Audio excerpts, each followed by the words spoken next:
There we go. Hello, everybody, and welcome to this very, very special meeting organized by Neolife with a very, very special guest today. So I first say a few words about myself for those of you that I'm meeting for the very first time, that see me for the very first time online. And my name is Roberto Liberio. I'm the Director of Product Management for Neolife Europe. And I joined I'm a biologist. I've been working in the field of toxicology for several years, and I joined Neolife almost 18 years ago. Neolife, as you know, is a company with more than 60 years of history. Actually, we're turning 65 this year, offering high quality products thanks to the contribution of a scientific advisory board, which is a pool of scientists put together by the management of Neolife to advise them in the scientific area. And they have a lot of links to the international scientific community. And today we have the opportunity to listen from one of the members of our scientific advisory board, Dr. Liz Applegate. But before I introduce Dr. Liz Applegate, I just want to share with you some information about this, the commitment to science of Neolife. You know, we have a 65 years history of scientific excellence. We've been establishing a lot of scientific and technological milestones, as well as industry firsts. And I want to, throughout our long history, so I want to share some of this information with you. Just as an appetizer, then we'll have the main course, and that's Dr. Liz Applegate, and you will see the topic is a very, very interesting topic. But I want to start sharing with you some of the milestones, scientific milestones we've been establishing. And let me share my screen first, so you can see now Neolife, our logo. So we can claim we were the first ones doing something in the scientific area and technological area. And I'm going to share with you some of the technological and scientific achievements by Neolife, so you get a bite of what it is all about. When we talk about science and our commitment to science, this means something real. This is fact for Neolife. So let's go very quickly through our long history. I promise very quickly, because I have to leave the word to Dr. Liz Applegate in a short while. So we were the first ones back in 1958 to talk about cellular nutrition. As soon as we opened our doors to the market back in 1958, actually, we did so with a product concept never seen in our industry, in the nutritional industry. The name was actually food supplement. It is now called Formula 4 with a different formula. And it's based on N, the first supplement with lipids and sterols from whole grains, because we recognized at that time the importance of our cell membranes. You know, we are made up of cells, and each cell has a cell membrane surrounding it. So if you want the nutrient you get from the diet to enter your cells, they have to go through the cell membrane. If you want the wastes of your metabolism to go out of your cells, they have to go through the cell membranes. So we want healthy cell membranes so that this nutrients in and this flow, nutrients in and wastes out, works properly. If it works properly, our cells produce energy, our body works much better. So we were the first ones. Now, a lot of companies in our industry talk about cellular nutrition. We did so since we are doing so since 1958, a long time ago. We also were the first ones creating an entity like the Scientific Advisory Board, because of the longevity of our company, but also because of the vision of our founder. Here you see the founding member of our Scientific Advisory Board, Dr. Arthur First, He was a toxicologist, pharmacologist, cancer researcher, and he joined Neolife because he joined Neolife's philosophy of trying to prevent conditions instead of cure conditions. So if you follow a good diet, if you eat properly, if you nourish, if you provide your body with the right nutrients, your body is likely to work.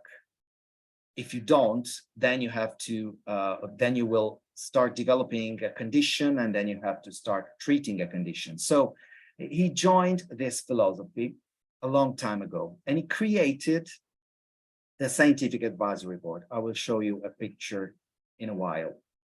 And today we're going to listen from one of our Scientific Advisory Board members. We were the first ones developing leading edge technologies like the threshold control technology, which is a technology allowing a slow release of a nutrient from a tablet in our body. One example is our sustained release vitamin C. It's a product delivering vitamin C, and vitamin C is slowly released for over 6 hours. We also developed a targeted delivery technology, a technology allowing us to allowing nutrients to get where we want them to go.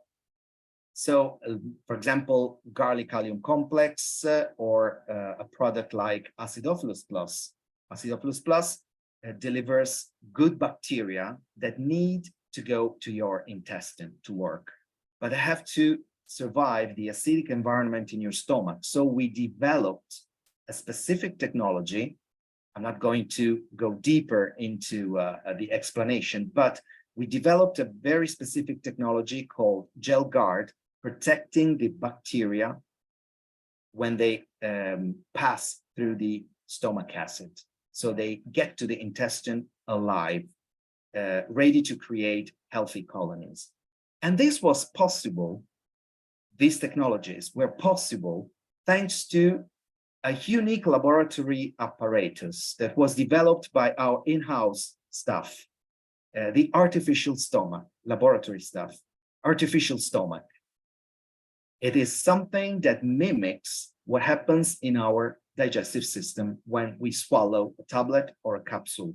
So if and when it disintegrates, dissolves and disperses so that its content can be absorbed. This is a unique technology. We were the first ones talking and developing a technology like this.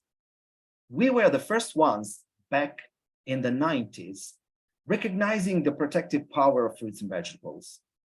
I'm not saying that no one else recognized the importance of fruits and vegetables. Of course, everybody, but we put this knowledge into practice by creating unique products based on phytonutrients from fruits and vegetables, like carotenoid complex, flavonoid complex, and cruciferous plus. We were also the first ones developing a technology called glycemic response control technology, controlling how quickly glucose enters your bloodstream once you've eaten something. And this is at the basis of our Neolife shakes and Neolife bars as well. It's a very top-level technology. Then we were also the first ones creating a product that is also a message of what good nutrition is.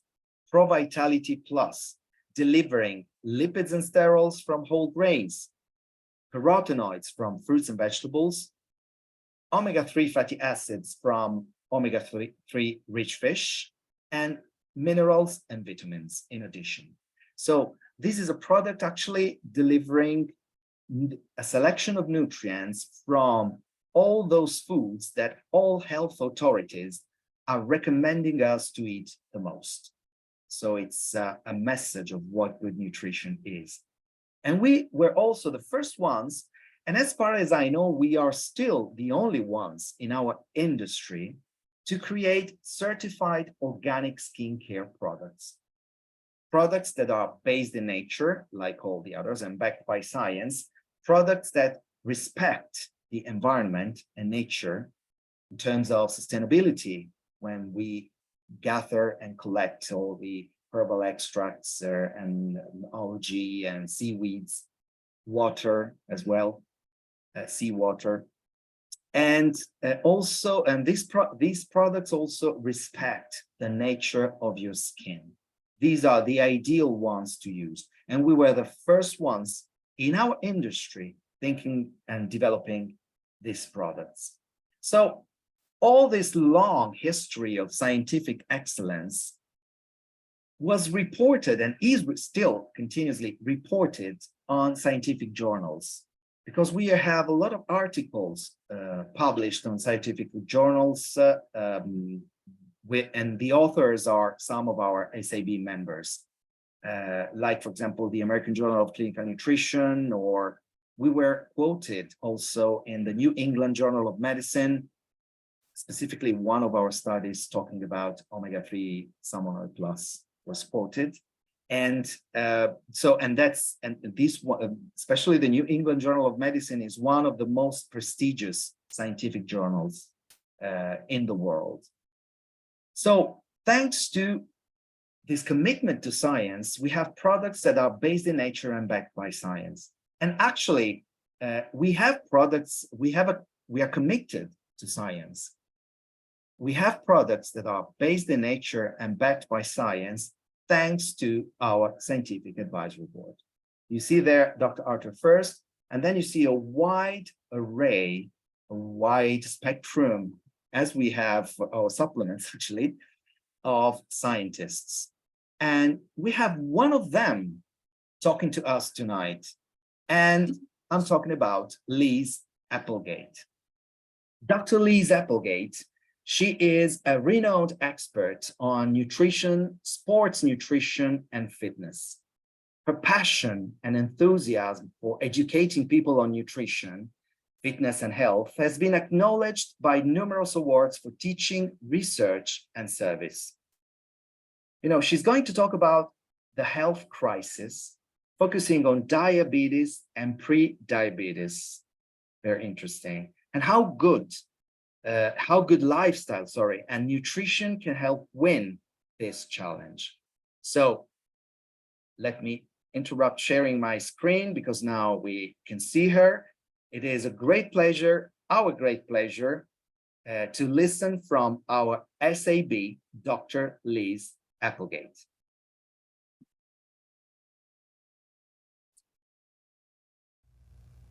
Welcome to our conversation about a serious health crisis here in Europe. My name is Dr. Liz Applegate, and I am a former distinguished faculty member from the University of California in the Nutrition Department. I also was a former director of sports nutrition at University of California, directing over 600 student athletes.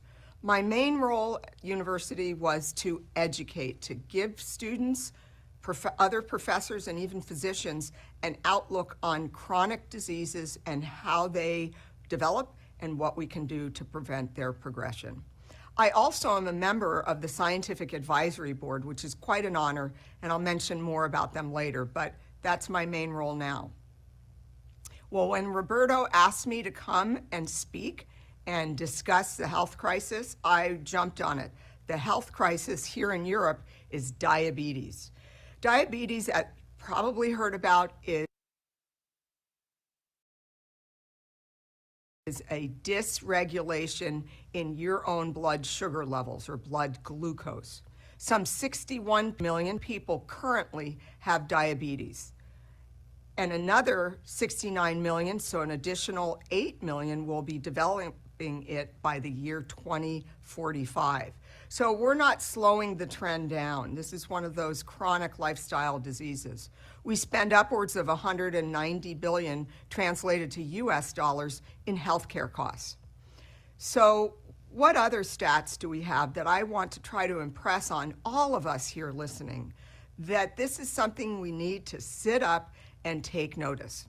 So 1 in 11 people have a form of diabetes, the more common form that we call type 2. But more importantly, approximately a third of adults have undiagnosed diabetes. By the way, you can't feel if you have elevated blood sugar levels. And it's these elevated blood sugar levels that damage various tissues and organs and even your brain as the disease progresses. Over 1 million deaths currently are due to complications from diabetes, and people, close to 10%, have impaired what we call glucose tolerance. And I'll describe more of that, but that's the ability to process glucose in the bloodstream. So what I want to do is basically tell a story. What is diabetes? How can we better understand it and translate it to people we know, to our Neo-Life family, and be able to understand what's underlying this condition, what led to its progression, and what we can do to take steps to halt it so that we can live in a healthier climate, literally. So let's start, and I love to use cartoon analogies. It's very helpful for a lot of people. I'll tell you, when I talk to physicians and I talk to them about different conditions like diabetes, this is a great way to illustrate so they then can talk to their patients. So as I mentioned, diabetes is a dysregulation in blood sugar levels. So what I want you to do is think of your body as that cartoon drawing of an elementary school. Not just any elementary school, but a busy one. The hallways are your bloodstream, all the blood vessels. The students in the school is blood sugar, and monitoring that blood sugar so it can get into the classroom is the hormone insulin. It's made by the pancreas, and it is released in response to you eating a meal that contains the macronutrients, protein and fat, but predominantly carbohydrate or glucose. So if you eat a bowl of pasta, have a meal with some bread in it, fruits and vegetables, which there are less in carbohydrate in those foods, but most foods contain some carbohydrate. Insulin is released, and this hormone is critical to get glucose into the classroom. So let's see insulin at work. So in this busy school, we're in the hallway, the bloodstream. There is glucose, the student that came from the meal that contained carbohydrate. And the insulin's job is to knock on the classroom door, cell receptor, you'll see the word receptor there, and say, hey, I have some students, some glucose, that needs to get inside the cell here, be it a muscle cell or another type of cell. That glucose is critically needed for energy to run cellular function as well as muscular function, muscle contraction, say if you're walking. So this, in a normal healthy person, the insulin is heard knocking on the door, the glucose gets into the cell and goes in to do its job.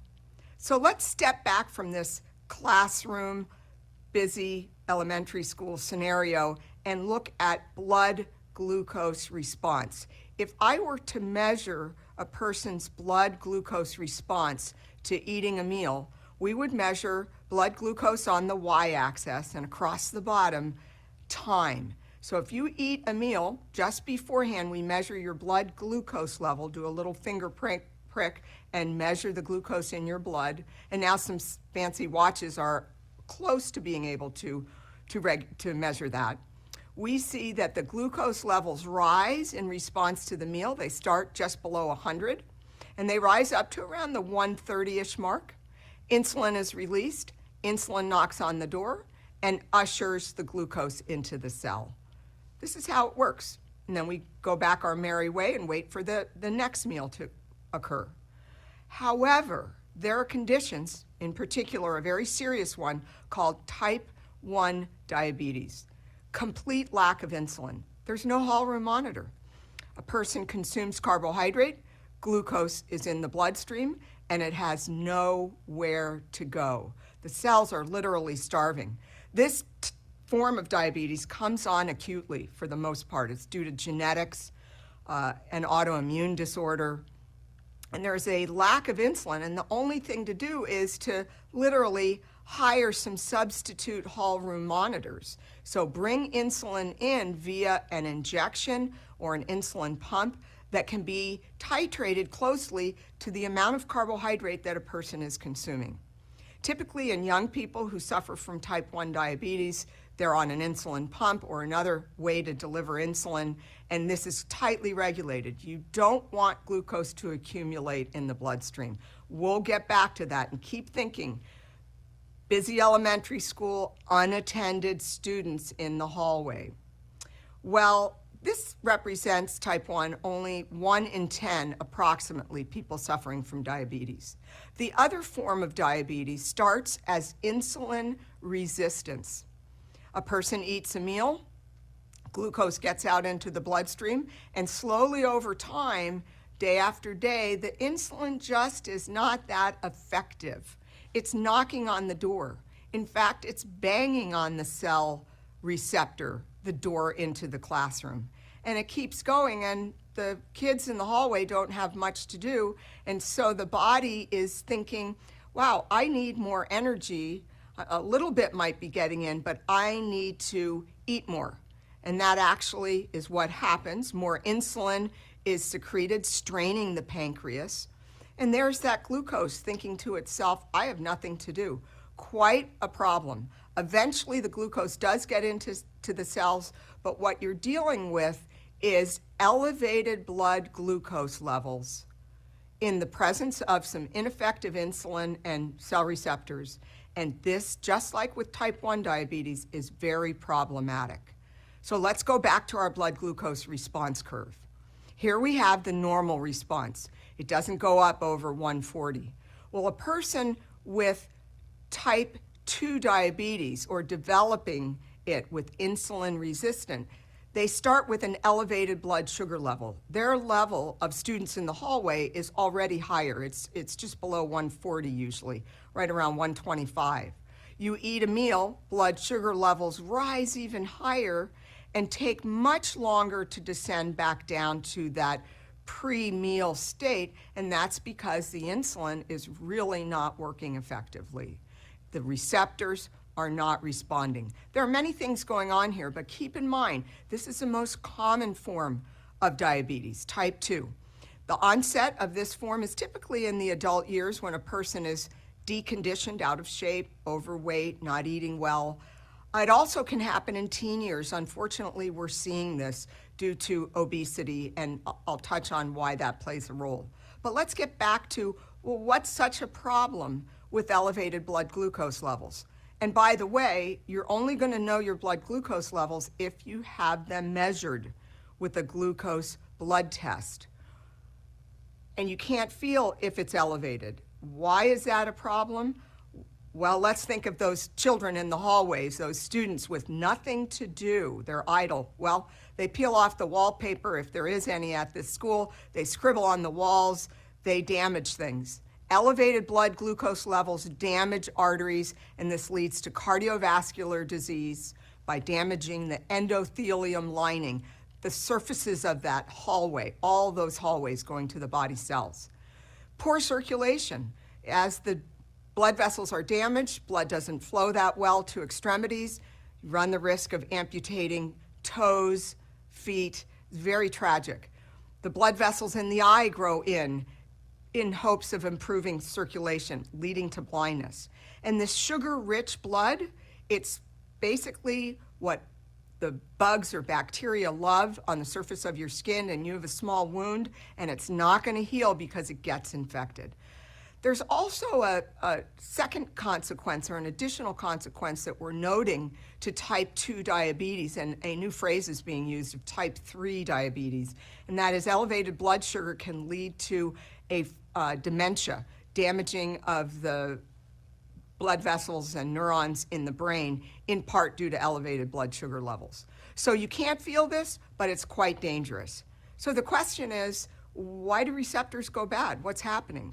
We know that when people don't exercise and when they overeat the number of calories that they need, that their receptors are not as receptive, they're less sensitive to the action of insulin. In fact, because of this, a vicious cycle is set up. By overeating, insulin resistance starts to develop. You don't have type 2 diabetes yet, but it develops. You get hungrier, eat more. fat cells become more enlarged, obesity is developing, and this cycle is what's occurring in many, many teens and adults. And it must be stopped because it's leading to early death by all the different side effects that I just spoke about, particularly cardiovascular disease. Well, I think it's important we look at some numbers, so you don't need to memorize these. What is a normal blood sugar level, or what we call fasting plasma glucose? It's under 100. So if you ever are told, oh, your blood sugar level's fine, it's 90, then you're in the good zone, the green zone. If you were to take a load of glucose, so you're literally sending some green balls, some students into your blood vessels, it would go up to but less than 140. That's a normal response. Insulin's going to get to work. But if you are starting to develop an abnormal response, a resistance to that glucose load, you'll find that fasting is elevated. It's above 100 to 110 to 125, and then with a load of glucose coming in, it's higher still. When type 2 diabetes, or what we simply call, since it's the most common form, diabetes has developed, the fasting blood sugar level is greater than 125, 126. If I were to give a person with type 2 diabetes a glucose load, we would see it skyrocket up over 200 and take an awful long time to come back down. Very dangerous for the blood vessels throughout the body. And then finally, we have one more parameter to mention, and that is, you may have heard about it, A1C. It is a smoking gun type of test. It basically lets us know if we can measure how much of what's the level of hemoglobin, the blood protein that has glucose damage to it, we have an idea that you've had elevated blood glucose levels on a pretty consistent basis. So if it's over 6.5% damage, then we have trouble on our hands. Well, glucose management is not literally a hall room monitor in a busy classroom, but instead a synergy among your organs. You consume a food that contains glucose, it's processed, it goes through, absorbed through the intestinal tract. The liver is pretty much headquarters. Pancreas has released the insulin. It can store some glucose, send it to other cells to be used as fuel, or even store more glucose as glycogen in your muscles for later use as fuel when you exercise. On a much more microscopic level, we can take a look at, this is a blood vessel, and we've just identified a couple of different things, glucose in the green ball, and we have insulin identified in the orange. And when a person eats a meal and blood glucose levels rise, and we want to keep it in a tight range, we don't want it elevated, insulin is released and it attaches with the glucose. This migrates to the surface of the cell, to the receptor, and then the glucose gets into the cell. So you can see it's somewhat complex and very hidden, very silent inside of you. The only way you're going to know that you may have a progression to insulin resistance type 2 diabetes is if you have a blood glucose test. So what are the leading factors that may predispose you to this dangerous type 2 diabetes? The leading risk factor is certainly to have a genetic propensity. So if you know that Aunt Edna or another family member is suffering from type 2 diabetes, take notice. It's something that you should have every time you go for a physical and have lab work done, see what your fasting blood sugar levels are. And in fact, many physicians just check A1C to see if you've had some random spikes in blood sugar level. We know that diet, consuming foods that are high in refined carbohydrates, particularly sugar, can tax the pancreas and put you at risk for type 2 diabetes. Not being very active, and I'm going to mention something about this straight away here, is that inactivity means you're not burning as many calories. The muscle's not demanding as much glucose, and therefore you don't have that flow of glucose going into these various muscle cells to help regulate blood sugar level.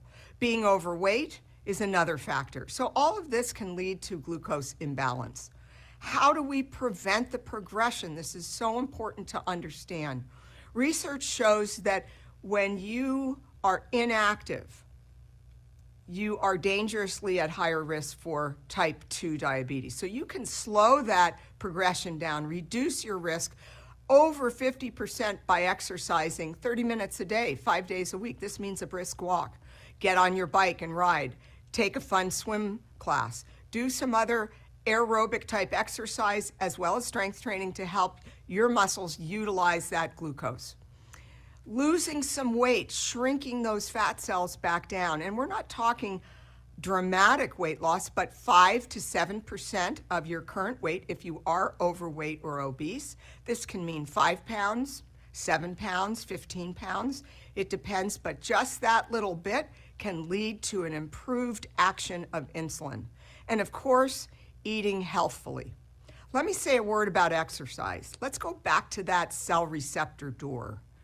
That cell receptor needs to be fit and be able to hear insulin knocking on the door. We know that when a person exercises, that receptor door actually has improved hearing. It works better, and you actually need less insulin for a dose of carbohydrate to get into the cell. Improved insulin sensitivity, a phrase you may hear.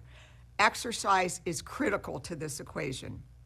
As far as healthful eating is concerned, well, we're talking to the right group of people. The Mediterranean diet, a diet that's based in a lot of colorful fruits and vegetables, lean proteins, particularly fish, some beans, nuts, and even red wine to a small extent. We know this type of eating is very helpful to slow the progression of type 2 diabetes, and for a lot of good reason. These types of foods are rich in phytonutrients, these colorful compounds in vegetables. We know that high quality protein can lead to good lean mass sustaining for muscle function. And we have healthy fats. All of these are critical for optimal health. So we need a diet based in whole foods. Specifically, we need vegetables and fruit that are colorful. This means that there are lots of different color compounds, what many people refer to as different antioxidants, that can help protect the cells from damage. Remember those blood vessel walls? We want to keep things intact. So a carrot a day is the least you can do to get those colorful vegetables, preferably a lot more. Berries specifically have been shown with their rich colors of deep red and a almost black purple and a blue. Those phenols, other antioxidant compounds, are helpful in protecting cells. We know this. And eating berries at least twice a week can help reduce the progression. What are some foods to limit?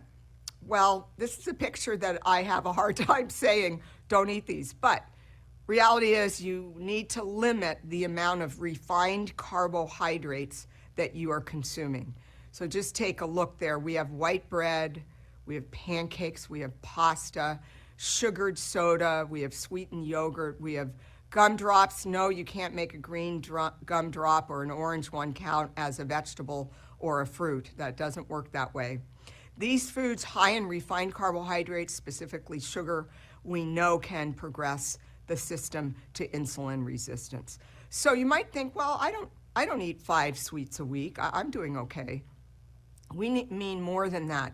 So in a day, you could have a slice of bread, maybe have a pancake for breakfast, and there's 2 already. You don't have much space for the rest of the week. How are we doing in terms of our nutrient intake? Not that well, unfortunately. With about half the population overweight or obese, and as well as some underweight, data shows that we have many deaths attributable, about a quarter, to poor diet. It's serious. We're not eating the way we should. Why not? Well, there are challenges that we have depending on what lifestyle we're living. We're very busy. We don't take the time out to make healthful foods, to seek them out in eateries and food stores. We usually eat what we want rather than what our body needs. I know that on occasion, even though I'm so into nutrition, I will quick grab something. That picture we showed of of foods to limit, I tell you, I have not met a cinnamon roll I don't love. And so if I go into a bakery, I succumb to that. So those are a few of the things. And we actually would have to consume an awful lot of calories to make room for everything to get these certain level of nutrients. So what to do? What's the solution? My suggestion, strong recommendation, is bridge the gap. Eat as much as you can, stick to a whole foods diet, and help fill in the gaps and optimize your nutritional insurance with Neolife by supplementing with whole food nutrients. Neolife has been doing this for over 60 years. I just want to mention a few of the wonderful items that are derived from whole foods, like Pro Vitality Plus for daily whole food nutrition, an isolate, a concentrate from whole grains with fats, that's a word for lipids, phytosterols and essential fats, carotenoid complex that you get in another pill within this daily pack. And this is supplied from carrots and tomatoes and other colorful vegetables, as well as fruits.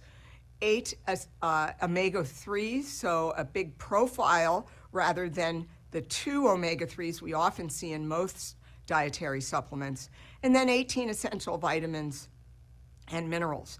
So let's make this equivalent to actual food. What we find in one packet each day for 30 days, so a month's supply, we're getting the equivalent of the isolate from 5 kilograms of whole grain, lipids and sterols, 37 kilograms of carotenoid-rich fruits and veggies, and finally 10 servings of omega-3 rich fish, in particular salmon, with a complete or broad profile of omega-3s. Also, botanical balance. This is a holistic whole food formulation designed to help balance macronutrients in your system. Specifically with the addition of chromium, it contributes to the maintenance of glucose balance, and also supplies some whole food cinnamon, curcumin, and turmeric, which we know supply antioxidants. Flavonoid complex is another one, whole food nutrients extracted from soluble flavonoids, green leafy vegetables such as kale, berries, cranberries, grapes, beetroots, also reaching out to lemons. It's a very rich diversity of flavonoids, along with vitamin C, which we know is an essential vitamin that helps protect cells from oxidative damage. Acidophilus Plus is a probiotic from Neolife, and this is really an amazing contribution to your daily intake with 5 billion live microorganisms. This is like eating 10 servings of yogurt in a day, and we know that it's protected nicely with gel guard to get into your system. And the bottom line is good bacteria have been shown to help balance gut microbiome. And finally, we talk about Tray. There are many other supplements, but this literally is the liquid essence of many different berries, pictured here: pomegranate, bilberry, currants, blueberries, along with green tea and acai berry extract. This is a rich profile of polyphenols. So here is a way that you can bridge the gap with what you are eating and maybe not eating all the stupendous whole foods that you're trying to consume. The Neolife solution provides you with whole food-based products supplying nutrients, and we know they support normal body functions. These are high-quality products, and what I can proudly say is they're based on our derivation of the research, the scientific advisory board with over 60 years of excellence here at Neolife. And here's the group, and I tell you, I couldn't be more proud, and we've just brought Dr. Todd Miller on board. We have a variety of expertise, people who have published research, actively talking about and communicating nutrition, and of course, all started by Dr. Arthur First. So it's quite special to be a part of that, and I'm sure you feel the same way being a part of the Neolife family. Remember, our products, our company is based in nature and backed by science.